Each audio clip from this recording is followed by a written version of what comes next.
Hi, welcome. Just say hello quickly. Just prop this up. Touch.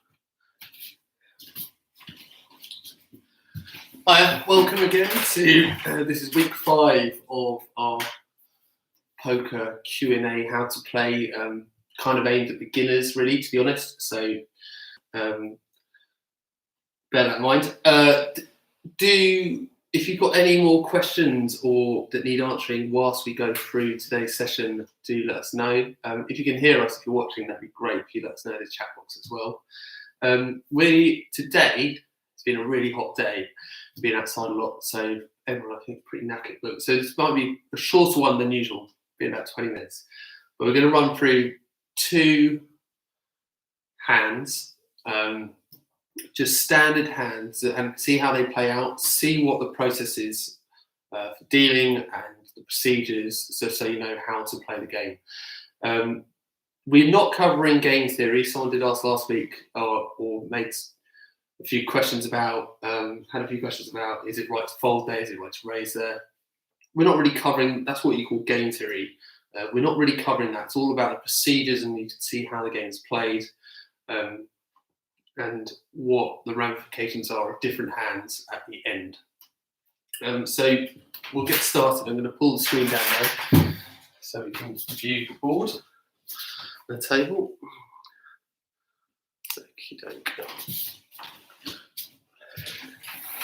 just get this up so that I can see the questions that are coming in.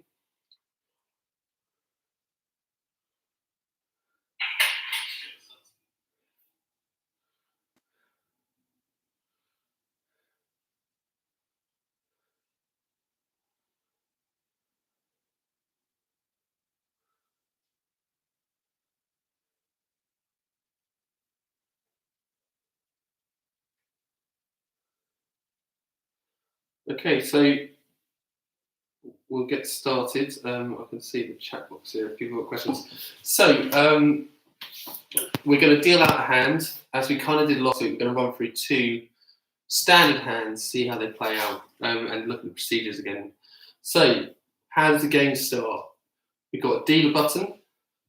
Everyone's got the same amount of chips to start with. I've given everyone 4,500. Okay, so these green ones here, they're worth 100 each. Black ones are worth 25 each. And then these pink ones, they're worth 500 each. Okay. We are going to be the player here in seat. We're going to call it seat 3. So seat 1 is the button. Seat 2, seat 3, seat 4, seat 5. So don't forget this game goes around clockwise. There's not always 5 players at the table. There can be 6, 7, 8, 9, anything up to 10. And then obviously as people get knocked out, it'll whittle down to the last 2. So we've got our button in place. Everyone's got their chips. Now everyone needs cards, right? Dealers won't deal until blinds are in. So what are blinds? We covered this over the last couple of weeks, but let's go over it again. To the left of the dealer button, a player always needs to post what's called a small blind. Now, for the last 2 examples, we've had blinds at 25.50. Let's try it at a different blind level, okay?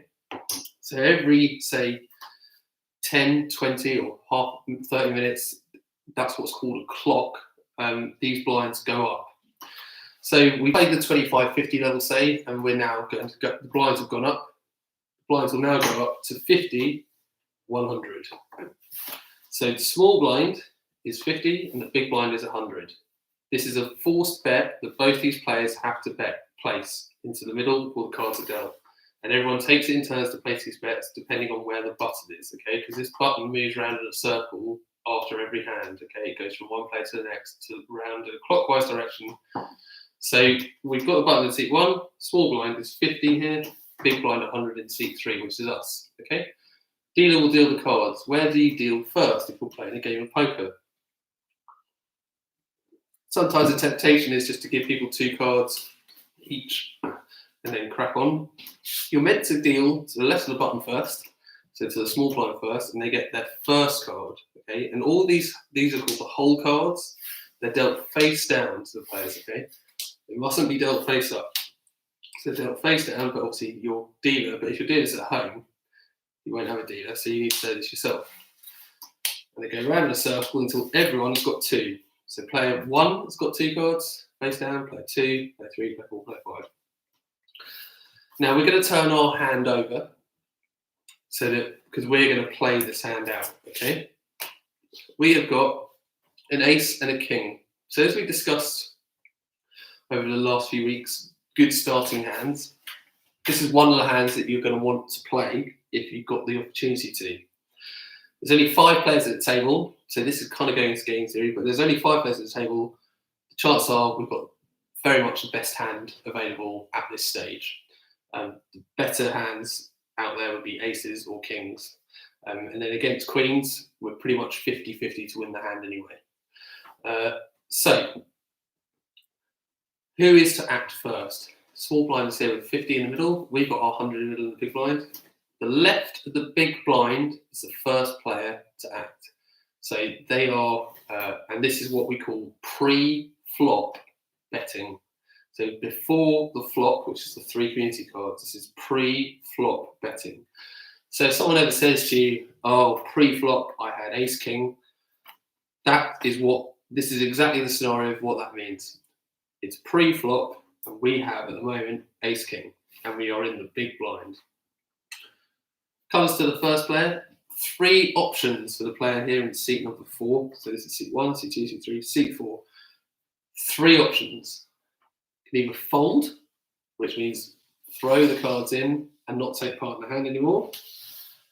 Can call. A call would be putting in another 100 to face the bet that player is facing. So the big blind is 100. To call, you have to put in 100 in chips. Or the other option is to raise. You'd have to make it 200 or more. Okay? Because we're playing no limit Texas Hold'em, the player can make it anything from 200 right up to the biggest amount that they have in chips in front of them. For the sake of this example, this player in seat 4 is going to fold. Comes around to the player in seat 5. Remember, we go clockwise. What are the 3 options? Can either fold, throw the cards in the middle, call, match a bet with 100, or raise. The one option we don't have at this stage for this player, and the same would be for this player, is to check. You can't check in this position. Why can't you check? Because checking, as you guys, some of you correctly answered on our Instagram poll at Burlington Games, checking is when you're facing a bet, passing the betting on to the next player. So, sorry, not when you're facing it, is when you're not facing a bet and you want to check, i.e. pass the betting on to the next player. This player is facing a bet of 100. There is no option to check, so it's only fold, call, or raise. Player folds. Comes round to, as we always term it in this game, the villain. So the villain is our opponent, okay? The villain here on the button, which means that they've got the best position on the table to play a hand. And we can go into that. That's more, we'll go into that later, but it basically means that you'll be the last player to act at every stage of betting hereafter. And that's a benefit because you get to see what other players are going to do first. So player 1 on the button, what are the options? Same as the other options. Hasn't put any money in yet. Can either fold, bet, call the 100, or raise. Player's going to raise, makes it 400. Comes to the small blind. The small blind is invested 50. This player in seat 2. 3 options. Can fold. If the player folds, the 50 stays in the middle and they have no right to win it anymore. They can call, which would be adding another 350 in chips to make the total of 400 of the bet they're facing. Or they can raise. Why can they raise? There's been a raise already. They haven't had a chance to act yet, so they are allowed to raise. In this scenario, this player is going to fold. Cards go to the middle to the dealer. The 50 stays in the middle and the player's out of the hand. Comes to us. We've got an ace and a king. They're not suited, so they're different suits. But either way, it's a very strong hand. This is delving into game theory a bit, but we can go into it now. We're pretty sure we've got the best hand before the cards were dealt and there was any betting. Sorry, before there was any betting. The player on the button is raised. That wouldn't be unusual for a player when it's folded round to them to raise, because they've only got 2 other players left and they haven't made any action. These bets are in blind, so they haven't chosen to have their money in the middle. This player can safely raise and probably win this money without any competition. But our villain doesn't know that we've got ace king.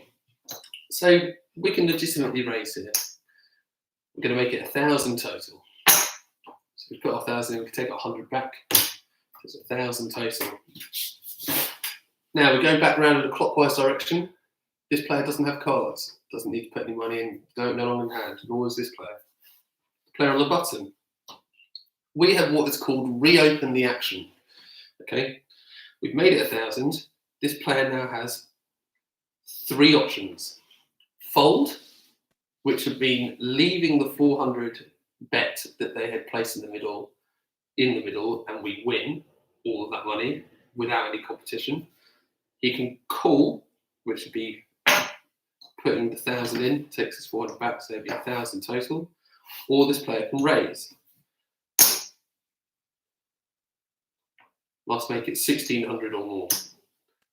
We raise by 600 more, we can make it another. This player can make it another 600 more.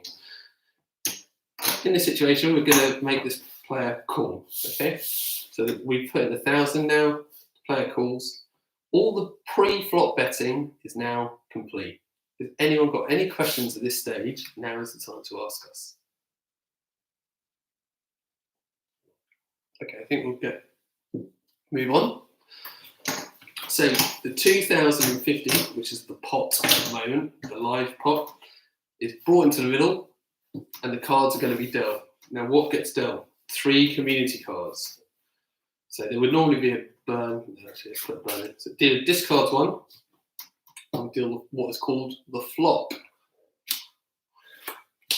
So the flop are the 3 community cards that we are trying to make our best 5-card hand from. So we're trying to use these cards to make our best 5-card hand. We have ace king, and the board is king jack 2. In this situation, we have a pair of kings, and what is called our kicker is an ace. So our hand runs down from the ace. It's ace, king, king, jack 2. That is our best 5-card hand. We already re-raised before the flop, or raised. There was a bet, we raised. We've got the best pair now. We probably felt like we had the best hand, and now we've got the best pair available. Absolutely safe to say that we can put a bet in. So let's say, for example, we bet 1,000. Comes to our player here. 3 options. Can either fold to the 1,000 bet, call the 1,000, or raise and put more money in. Player calls. At this stage, this is again probably going into game theory a bit, but it's worth discussing. At this stage, we've got to think this player has a pretty good hand as well. We can safely assume that they have at least a pair of kings or better at this stage. There will be disagreements about this, that this player could have queens or could have king queen, but we can assume this player has got, king queen would be absolutely fine to assume, but we can assume this player at least has something decent for us to have made a bet of 1,000 and to call here, because if the player has nothing, they would fold. And also before the flop, the player elected to play their hand to a raise. So we don't need to be worried, but at the same time, we need to know that this player has probably got a hand. There's another burn card dealt, so discard, turn. This is the turn card, the 4th card on the community board is a turn. It's a 5. Hasn't changed anything. No, there's no other hands out there that's beating us or going to be any better. Very unlikely the guy's playing king 5 or jack 5 or 2-5. So we can assume this 5 is a dud card. It doesn't really change the texture. That's what we'd call it, the texture of the board. So we can probably bet. There's 4,050 in the middle. We've got 2,500 left. We'll go all in. And we can either end the hand here, or the guy can call with a worse hand. Player calls, we'll turn them over. All of a sudden, there's a lot of money in the middle. The villain has king, queen of clubs. Okay, so we were right. Had a fairly good hand. The flop came king, jack, two. We've got ace, king. The player's got king, queen. So we've both got a pair of kings. We've got a pair of kings. This player here's got a pair of kings. But we're winning. And why? We're winning because of our kicker. This shows the strength of playing a hand like ace, king compared to playing a hand like king, queen. We are going to win this hand unless a queen comes on the river. The river card is the final card to be dealt. All the money's in the middle. There's no more betting to be done because all the money is in the middle from the two players that are in the hand. But the last card is always dealt. So we have a burn card and the last card. It's a 10. The board hasn't changed again. This player does not have a straight. Some people might get confused. King, queen, jack, 10. That is a 4-card hand. That is not straight. You're looking for a 5-card hand. So our 5-card hand is kings, ace, jack, 10. The villain's hand is kings, queen, jack, 10. So our ace, which is a higher rank card than a queen, makes sure that our hand wins. We get all the money. We bid our villain farewell. Now, when people get knocked out, it's very good not to say unlucky or give them what's called a rub down. We don't say well, badly played or you're an idiot or whatever. You just kind of sit there, say nothing, take the money and get it quietly. So that's a good thing to know, okay? Very important when you're playing. Obviously there's money on the line, but we don't want to rub people the wrong way or give them what's called a rub down. So we just let them go on their way. This player's eliminated, he's out of the tournament. If he comes to shake your hand, you shake his hand. Okay, that hand is done. The hand is done. Cards get brought into the middle. Dealer shuffles the deck. Now I've got to stack the deck because we've got a new hand here. This player's on the button. The button moves to the left. It's now the player in seat 2 who's on the button. We are in seat 3. What do we need to do here for the cards to be dealt on the next hand? We need to put in our small blind. We were the big blind. We are now the small blind, which is 50. Player to the left of us has to pick the big blind, which is 100.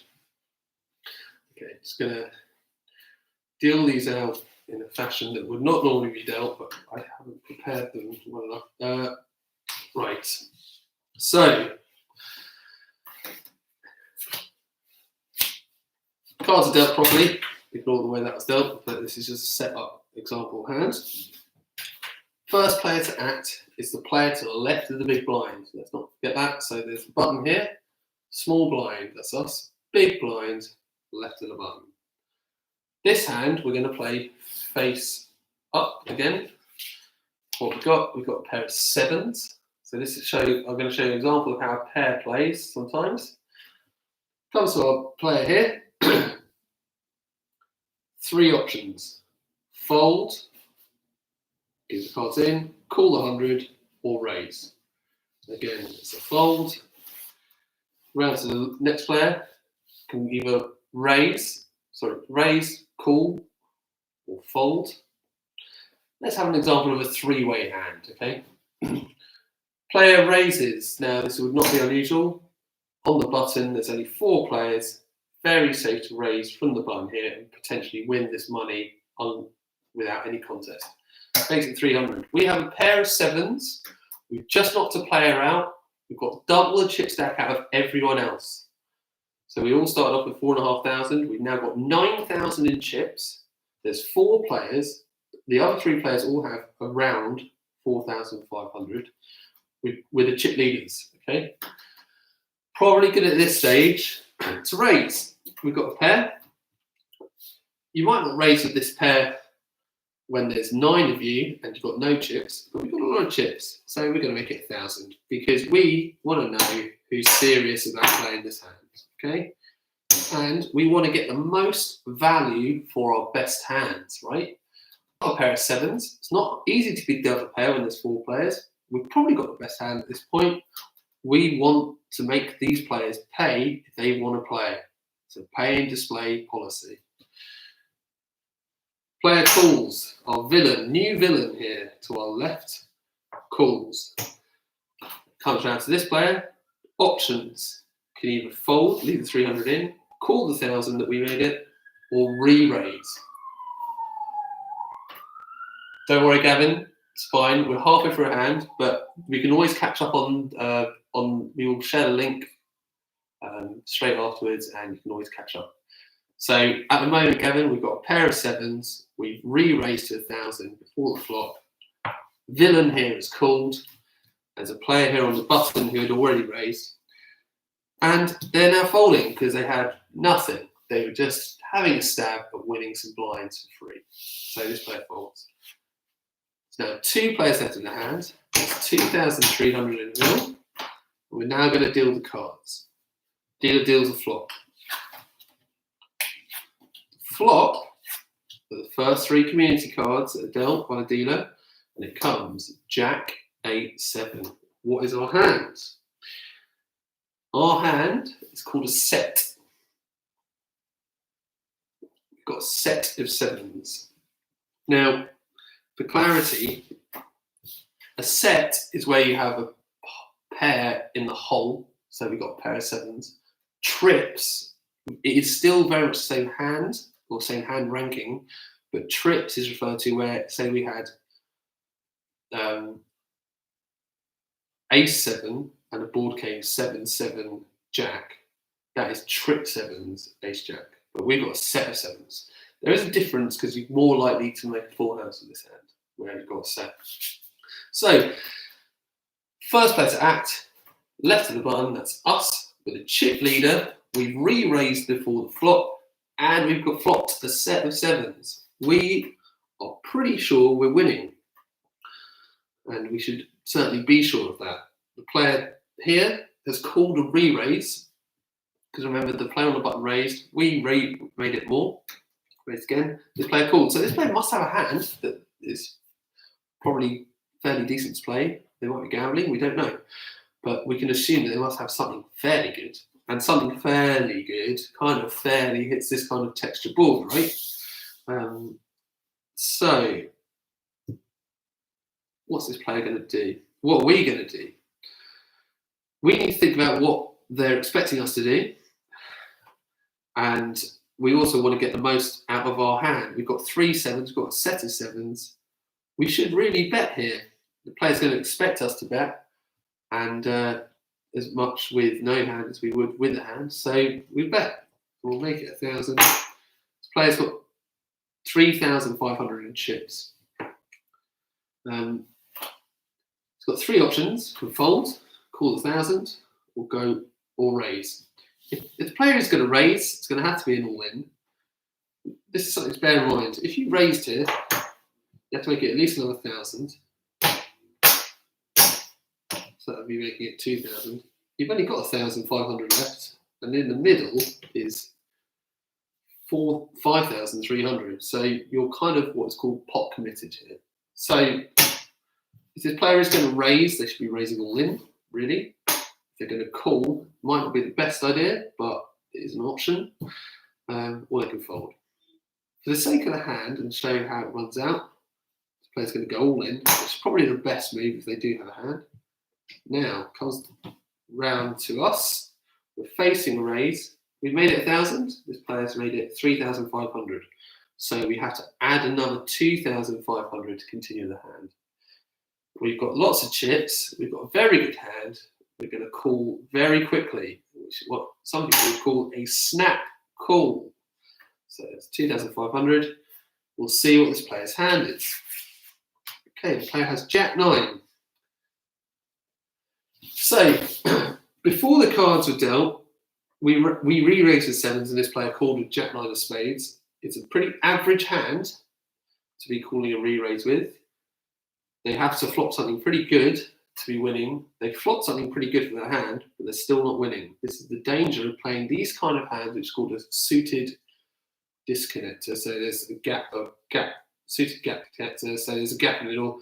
So it's not Jack 10 of spades to be a suited connector. Jack 9 of spades has got gap. So it's a pretty ropey hand to be playing in that situation, but it looks pretty and it's always tempting. So it's not wrong, but it's certainly a little bit gambly. Now, let's see how the board runs out. All the money's in the middle. There's no betting to be done because this player is all in. Can't pull up any more money. And we've got them covered. So if we lose the hand, we're still in the tournament. If we win the hand, we knock this player out and there's 3 players left. The turn comes. The 10. What has changed? At this point, we are no longer winning. At this point, we have a set of 7s. So 3 7s, Jack 10. That's our best 5-card hand. The villain, his best 5-card hand, is Jack 10, 9, 8.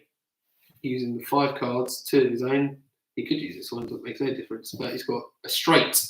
A straight is 5 cards running in rank order, and doesn't need to be any suits. So it's got Jack 10, 9, 8, 7. This player also has a draw. It's called a draw to a flush. A draw to a flush is where you need 1 more card to make the flush. Okay. So yeah, Kevin, that does hurt. That does hurt. It might come good. We don't know. So players not only got a straight, but they can also make a flush.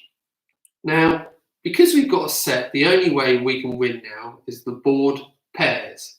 The board has to come another 7 for us to make 4 of a kind. It can come in at 8 for us to make 7s full of 8s. It can come at Jack for us to make Jacks full of 7s. Or it could come at 10 for us to make 10s full of 7s. The river card is dealt. It's a 9. We've ended up in a situation where it's a split pot. So we no longer have a set of 7s. That was our best hand until the river. Now our best 5-card hand has changed. Our best 5-card hand is the board. Jack 10, 9, 8, 7 straight. You are allowed to play the board in Texas Hold'em. You do not need to use both of your whole cards. You can use one of them, both of them, or none of them. And in this situation, we're using none of them. We've got to make our best 5-card hand, which is Jack 10, 9, 8, 7. I suppose you could say, you could turn that over, we're using that 7 to make our hand. But even if we had a pair of 2s here, we would still have a straight. If we had 2 2s there, our hand is still a straight. And this player, who had very fortunately gone into the lead at this stage by hitting a 10, there were only 4 10s available for him to hit, and he hit one of them to make a straight. A little bit of justice, and we're going to chop the pot up. So this player's best hand is also a straight. Now he can use his own Jack and 9. He doesn't get any bonus points for that though. Jack 10, 9, 8, 7. He's still got the same straight that we've got. It runs from the same order, Jack down to 7. It's the same hand ranking. There's no suits involved because no one's made a flush. This 2 pair doesn't matter. Our 3 of a kind doesn't matter. We've both got a straight. So what will happen is all the money that was put into the middle will get split.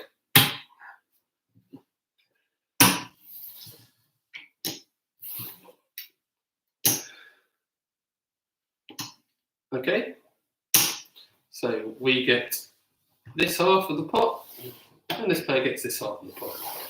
And after all of that, what happened is that the player who raised and made it 300, remember, we've just won 150 extra each, because we've just effectively put everything up what this player would put in the middle. I hope that helps for this week. Split the screen up, and we'll see you again.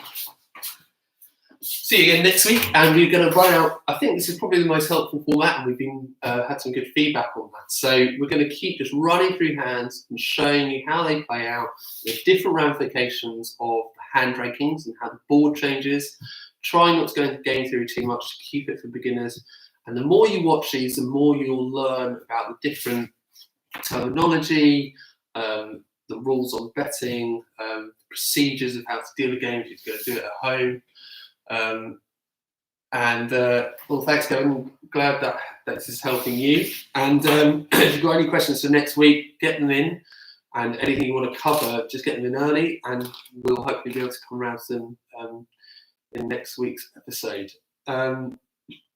Give us a follow at Burlington Games on Instagram or Facebook, please, or on our Twitter feed, and you can keep up to date with what we do.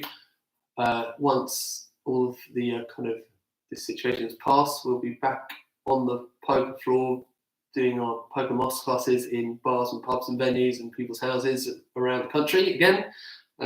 So bear us in mind when that time comes. It's been a pleasure, and we'll see you all soon. Have a lovely evening. Cheers.